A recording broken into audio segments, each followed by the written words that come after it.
This is Tom Blair with Inside Colorado Wrestling, doing another episode of Boundary to Boundary, Colorado High School Wrestling. Today's guest is head coach from Niwot High School, Bobby Matthews. How's it going, Bobby? Good. How's the tournament going here at Fairview? Good, and need some work, but was to be expected.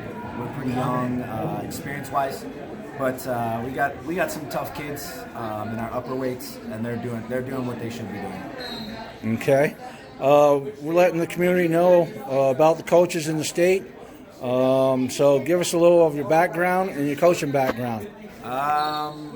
Grew up wrestling at, I guess, started when I was 4 years old, wrestled all the way through high school, attended Southern Colorado for a little while, Which is now CSU Pueblo. Okay. Wrestled for Doug Moses for that for a year or so, and then decided to do some other stuff. Really, it was time to move on a little bit, and started coaching in 2002 at Frederick High School. Spent 13 years there, and have been at Niwot. Now you were assistant coach on. I was an assistant coach for 12, head coach for 1, and then came over here. I think this is my 6th year. It's my 6th year here at Niwot as the head coach. Now you don't only coach the high school wrestling team, you always coach the girls softball team? Yep, I've been the head softball coach now for 9 years, and I've been coaching softball at Niwot since 2004, so it's been a long time. So. You're getting old. Yeah, it was my birthday yesterday. So, oh, what do you want, 30? 42. 42? Yeah. Yeah, I think it's still got a few years on you. Yeah, it looks like it. Oh, thanks. I didn't know I looked that bad. I know the white beard is almost time to shave it off again. Yeah. No, it's Christmas. Yeah, I can leave it for Christmas. Yeah. I grow it for No Shave November for cancer. Yep. Some people know, some people don't know that I'm in remission for cancer, so yep. Congratulations. that's a good thing. Good job. So I'm out here talking with all the coaches and helping people recognize and get to know everybody in the wrestling community. So how did your team do last year? We had 2 qualifiers, heavyweight and a 195-pounder. They're back again this year. We had some kids that had some pretty good seasons. Unfortunately, one of them got sick pretty bad the day before regionals and was unable to compete. I think he would have qualified. So all 3 of those guys are back, and we've got some kids that have really seemed to be in the room, taking the next step, and I'm seeing some improvement here today. I'm seeing some of their old stuff, but last year we won a couple matches at state, and I'm looking for those 2 guys to step up and get the podium this year, and hopefully bring some friends with them down to the Pepsi Center. They're being leaders in the room this year? Absolutely. I've seen a work ethic that I haven't seen from those 2 guys in 3-4 years. So I think that's huge. I think they've brought in a couple of new big guys, which is big for me. Right. Because they're seniors, and so they're laying the groundwork for those other big boys. Okay. What does your wrestling room look like this year for kids? Inexperienced.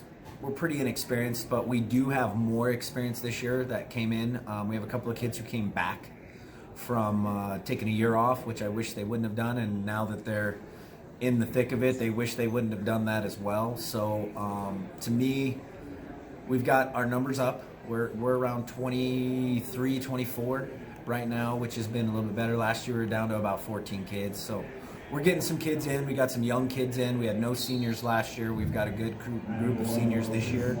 So it's a much better room. It's harder working. So I'm pretty excited about where it could go. I know the last state championship that you had was Tommy Stagger. I know you helped coach him. And he's in the Air Force now, wrestling for the Air Force Academy. So what are your team goals for this year? Just to get some guys on the podium. It's been a few years now since we've put anybody on the podium, and I want to add some names to the wall in the room. You know, I think that goes a long way to building a program, is if you're having not just kids qualify, but kids going to the Pepsi Center and standing on the podium at the end of it. I think that's how you build it. That's how you get kids to come in. That's how you get kids to buy in, because they envision seeing their name up on that wall. And you know, if we get the kids that do it, they started wrestling as freshmen. Never, you know, maybe 8th grade, but one of them wrestled in 8th grade. So you're talking about 4 and 5 years experience.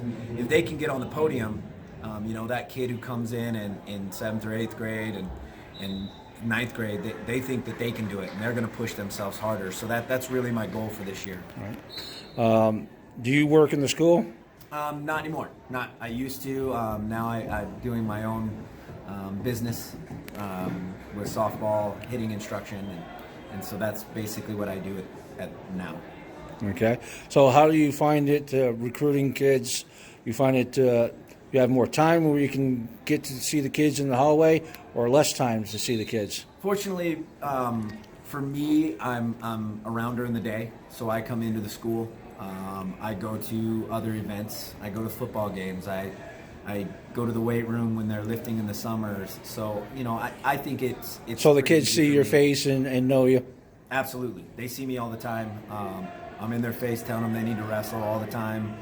You know, our football coach, his brother came over from Roosevelt, so he knows what having quality wrestlers helping your football team is all about. He's right. told the defensive linemen and linebackers they weren't allowed to call themselves linebackers or defensive linemen if they weren't wrestling. So we've gotten a few kids. We need to get a few more from them, but you know, it's a good relationship we have with them, and we're trying to help each other out to build our programs. What does your coaching staff look like for this season? You know, I have some volunteers. Brandon Slipica, who wrestled at Niwot, was a heavyweight, and he's a good kid. I have another volunteer, Dr. Voss, who's an orthopedic surgeon at Boulder Center for Orthopedics. He comes in when he can. He's another big boy who wrestled in college, so it's good for our big boys to get that. And then I have Todd Johnson. Todd has a lot of head coaching experience in Oklahoma and Florida, as well as here in Colorado. Last stop was at Elizabeth. He's a grad of Niwot, so he's got a lot of pride. And so we get those guys. Most of the time it's Coach Johnson and myself, but you know, having those guys come in and share their knowledge has been huge. Right. It's good to see coaches come back into the programs where they graduated from to help build the programs up again.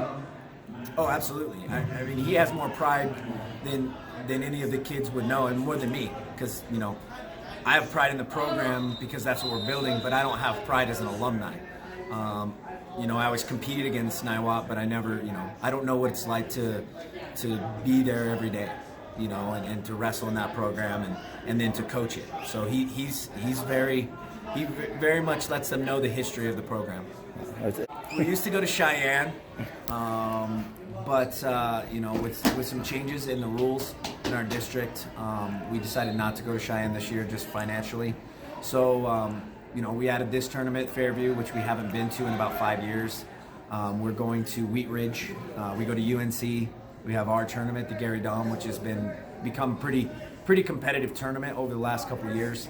It's come back up from being down a few years. Yeah. It's become pretty strong. We've added some teams in that, and then, you know, some of our local teams in the St. Brand area have really improved, so it's only making our tournament that much tougher. So, you know, it's a pretty tough, daunting schedule. We go to Berthoud, we go to Thornton, so we've got some tough tournaments in there. These kids are going to see a lot of ranked kids and try to mimic what they're going to see at regionals and at the state tournament. Okay. Well, sounds like a busy schedule for you. I know the season sometimes seems long, but it gets over really quick. So I thank you for your time, and good luck in the season.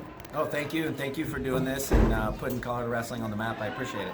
All right, this is Tom Blair with Inside Colorado Wrestling.